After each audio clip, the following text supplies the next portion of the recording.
Singapore जानुभयो, दिनहरू राम्रै बित्दै थिए। 81 यो बालेन सरकारले भाउजू तपाईँ तुरुन्त आउनु पर्यो, ई पासपोर्ट काण्डमा तपाईँलाई सोधपुछ गर्नु पर्यो भनेर खबर पठायो।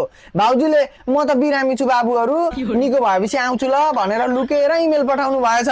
त्यसपछि सम्पर्क नभएपछि कानुन बमोजिम अख्तियारले त्यो जेन्जी आन्दोलनमा खण्डर भएको बुढा नीलकण्ठको घरमा 3 दिनभित्र आउनु ल भाउजू, कोसेली स्याउ सुन्तला केही ल्याउनु पर्दैन भनेर सूचना टाँसिदिएछ। पहिले त अब ल्याएर फकाउने बानी थियो नि त, त्यही भएर त सबै सामसुम हुन्थ्यो त।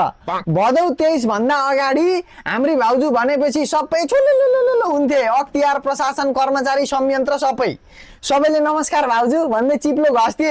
नेपालकै पावरफुल लेडी थिइन्। अहिले त्यही संयन्त्रले छिटो नेपाल आउनु पर्यो आमै, कि स्पष्टीकरण दिनु पर्यो कि भित्र जानु पर्यो भनेर बोलाइरहेको छ। योसँग सम्बन्धित 4 जनालाई पक्राउ पनि गरिसक्यो। त्यसैले सत्ता र शक्तिको घमण्ड कसैले गर्नु हुँदैन भनेको